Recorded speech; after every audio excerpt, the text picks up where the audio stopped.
Salut tout le monde, c'est Nelvéachan, je vous retrouve aujourd'hui pour une nouvelle vidéo en carterie. Donc pour cette carte très particulière, je vais utiliser donc une base de cartes ivoire satiné que j'avais eu dans un kit, peut-être que j'avais acheté à Lidl ou quelque chose comme ça. Je vais utiliser ce papier à motif rouge à pois qui est un cadeau qu'on m'a envoyé, c'est un papier d'action. Voilà, et le dernier papier en soi, c'est du papier aquarelle. Donc je vais commencer à tailler mes papiers dans les bonnes dimensions par rapport à ma base de cartes qui du coup a un format un petit peu particulier comme vous avez pu le voir. Donc là le but du jeu c'est de tailler mon papier à motif de façon à ce qu'il y ait à peu près 2 à 3 mm de chaque côté une fois que je le pose au-dessus de ma base de cartes. Pour mon papier aquarelle, ça va être exactement la même chose. Je vais le retailler de façon à ce que lui, il ait un escar d'environ 5 mm autour de mon papier à motif. Voilà. Donc c'est juste histoire de garder des liserés de couleurs pour donner une sorte de, on va dire, de cadre. Donc je pose tout de suite mon papier à motif puisque je ne vais pas travailler dessus directement. Donc voici, il est posé sur ma base de cartes. Et voici le résultat. Et voici avec le papier aquarelle. Le papier aquarelle, je le garde de côté. C'est lui qu'on va venir travailler maintenant. Donc je vais venir utiliser des encres Distress. On va venir créer un fond. Donc je vous rassure, on va pas faire un fond complet rouge par rapport au fond complet bleu de la dernière fois. Non, cette fois, ça va vraiment être un travail un peu spécial. Je vous avoue que je sais pas trop comment je vais commenter cette vidéo. Donc je commence par prendre une première encre. J'ai mis de l'eau à l'intérieur tout simplement et avec un bout de rhodoïde je viens récupérer ma couleur et l'étaler sur une partie de mon papier aquarelle. Voilà, donc j'essaye de faire vraiment un gros splash. Entre chaque dépose de couleur, je vais venir sécher avec mon heat gun. Donc là, je vous le montre, mais je ne vais pas forcément vous le montrer à chaque étape.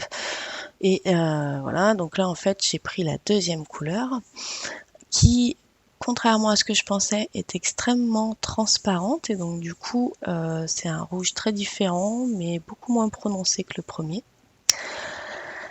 Donc, du coup, en fait, ça a fait des marques très claires, très diluées. Là, c'est le fail. Hein. J'essaye de faire comme vous, la technique avec les sprays pour pouvoir faire des taches. Bon, alors franchement, complètement à côté de la plaque. Moi, j'en mets plus en dehors de la carte que sur la carte en elle-même. Bon, j'ai mis 2-3 gouttes d'eau et avant de sécher au heat gun, du coup, ça a permis d'étaler un petit peu les gouttes que j'ai déposées, qui étaient beaucoup plus noires que rouges au final. Voilà, donc j'en ai fini, je crois, avec tout ce qui est partie, on va dire aquarelle, taches de couleur, etc. Et donc j'ai venu récupérer ce tampon, c'est un Bobeni, c'est un tampon texture, pardon, comme il en existe beaucoup. Et j'essaye d'avoir quelque chose de pas trop rectangulaire, donc c'est pour ça que vous m'avez vu utiliser ma lingette afin d'effacer un petit peu de l'encre que j'avais déposée dessus. Donc je vais tamponner ce motif 2 fois et maintenant je vais passer à des découpes. Donc ce sont des découpes que vous m'avez envoyées il y a un certain temps, mais j'avais vraiment envie en ce moment j'ai envie d'utiliser ce que vous m'envoyez. Donc voilà, ce que vous m'avez envoyé par le passé et c'est vrai que ça me fait énormément. Enfin, il y a beaucoup de choses que j'ai pas utilisées parce qu'en fait, c'était très différent de ce que je scrape d'habitude, du type de carte que je réalise d'habitude. Et du coup, c'est vrai que c'est un peu le défi là pour moi sur cette réalisation. Alors, je vais venir utiliser ces die de découpe. Malheureusement, on le verra pas parce que mon appareil photo m'a lâché. Voilà, donc je m'en suis pas rendu compte. Il n'a pas filmé quand je passe à la Big Shot, voilà. Et donc vous m'avez vu coller un bout de papier, une chute de papier rouge sur du papier craft. Donc pareil, c'est une feuille que vous m'avez envoyée, c'est un craft adhésif. Donc j'ai collé mon papier rouge sur la feuille de craft et en dessous en fait il y a une pellicule à retirer pour avoir de la colle. Donc là j'ai mis une sorte de... J'avais le mot mais je l'ai plus. Donc on va dire de résille un peu plastique rose que j'ai posé avec des glue dots et que j'ai effilé pour vraiment donner un aspect plus réaliste. Voilà. Et je suis venue poser mes découpes, du coup, vous avez à peine vu mes découpes que j'ai faites à la Big Shot et qui étaient auto-adhésives grâce au papier craft. Voilà, donc je suis venue récupérer ce tamponnage que vous m'avez envoyé, une jolie petite libellule, et du coup j'ai décidé de la passer à l'encre, donc la même encre que j'ai essayé, avec laquelle j'ai essayé de faire des petites taches. Hein. Voilà. Donc c'est un rouge assez prononcé et c'est une encre qui est satinée. En attendant, j'ai décidé de rajouter des petites fleurs blanches, toujours que vous m'avez envoyées. Donc j'ai pris ces fleurs-là parce qu'en fait je trouvais que du coup, c'est bien de faire un mélange rouge, noir et gris, mais en fait du coup il n'y avait plus assez de lumière dans ma composition. Donc j'ai rajouté ces fleurs blanches pour ajouter un peu de luminosité à tout ça. Donc je viens coller les petites fleurs que j'ai ancrées, petites découpes de fleurs que j'ai ancrées. Donc je suis un peu novice dans ce genre de composition. Je me suis rendu compte qu'effectivement peut-être avec le bloc pour pouvoir maintenir ce qu'on colle, c'est un peu plus simple parce que du coup c'est vrai que ça a tendance à pas très bien coller du coup. Ça a tendance à se soulever partout, etc. Donc c'est vrai que j'ai mis un bloc acrylique pour presser mes éléments. Voilà, donc là je vous montre la découpe d'une des découpes que j'ai fait également hors caméra avec la Big Shot, que j'ai coupé en deux et que je viens positionner de part et d'autre de mon montage. Finalement cette fleur là je vais la passer en gris parce que je trouve que finalement j'ai assez de blanc et on va venir coller les derniers éléments.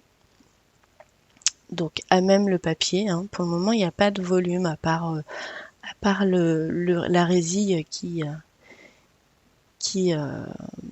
étant rigide ressort un petit peu, le reste est collé à même le papier, il n'y a pas de volume. C'est là que je vais commencer à en rajouter avec cette fleur là. Voilà, donc de la mousse 3D qui, si elle veut bien coller, ça ira mieux. Non, elle colle bien, hein, mais c'est vrai que sur le coup, des fois, elle est un peu bizarre à poser. Alors, j'ai utilisé le même gris au niveau de la distress que sur la dernière fleur que sur les 3 premières, mais en fait, le rendu n'est pas le même parce que ce n'est pas le même type de papier. Donc le papier n'absorbe pas la couleur de la même façon, ce qui crée une nuance. Mais c'est bien le même gris. Voilà, donc du coup, comme les ailes de ma libellule se rebiquent un petit peu, je me suis dit que finalement, ce serait pas mal de repasser de la couleur dessous. Comme ça, du coup, il y aurait pas du blanc dessous, tout bêtement, sous une libellule aussi rouge que ça. Donc un peu de mousse 3D sur la naissance des ailes et sur le corps, et je viens fixer sur la composition. Voilà. On va venir habiller maintenant avec les derniers détails cette carte. Du coup, j'ai utilisé des demi-perles, très récalcitrantes. Donc voilà, des demi-perles sur le corps de la libellule. J'en ai mis des blanches et j'en ai pris des argentées qui viennent de chez Action, que j'avais reçues, je crois, lors d'un concours. Voilà, des petites demi-perles argentées. Et donc, je vous ai dit, mon encre en spray est satinée, mais c'est vrai que je voulais plus faire ressortir de brillance sur la libellule. Donc, je rajoute un peu de Wink of Stella. Seulement sur les ailes. Maintenant, c'est la fin de ma carte. Je cadre tout ça avec des traits à main levée tout autour pour créer un cadre. C'est très tendance en ce moment et ça fait un super résultat. Voilà, donc c'est vraiment une carte très très différente de ce que j'ai pu vous proposer jusque-là. J'espère que ça vous aura plu. Ça a été un vrai défi pour moi de la réaliser. Et pour celles qui se posent la question, il s'agit de la carte dont je vous ai parlé sur Facebook, celle que j'ai faite du coup pour ce que ma maman m'avait demandé. Donc c'est vraiment très très différent de mon style habituel, mais c'était vraiment un défi que je voulais réaliser. Je voulais vraiment voir ce que j'étais capable de faire avec tous ces éléments qui finalement ne ressemblent pas à ce que j'utilise d'habitude, mais que j'ai chez moi. Donc en fait, c'est idiot de ne pas les utiliser. Et des fois, bon bah c'est très intéressant de sortir des sentiers battus. Alors une dernière petite chose, c'est une carte, une base de cartes satinée. Alors comment vous dire? C'est absolument impossible d'écrire là-dessus, hein. Même un tampon, vous pouvez tamponner avec n'importe quelle encre, il ne tient pas dessus. J'en ai laissé un toute une nuit dessus, c'est bon, j'ai pu l'effacer tranquille avec un sopalin derrière le lendemain matin, hein. Bref. Donc du coup voilà, j'ai rajouté cette petite carte blanche avec un petit tamponnage et un petit cadre à main levée à l'intérieur pour que du coup mes parents puissent écrire sur cette carte euh, autrement que sur le papier satiné. Voilà, c'était la petite nuance. Donc voilà, j'espère que cette réalisation qui change vraiment de ce que je fais vous aura plu. J'en referai peut-être à l'avenir, mais bon après c'est pas non plus l'objectif que j'ai pour le moment. Mais en tout cas, c'est très marrant à faire quand on n'a pas l'habitude. Je vous remercie d'avoir regardé cette vidéo. N'hésitez pas à me laisser vos commentaires, à me mettre un petit pouce bleu. Et si vous souhaitez voir les futures réalisations, je vous invite à vous abonner à ma chaîne. Voilà, merci de votre présence, plein de gros bisous et je vous dis à très bientôt. Bye bye!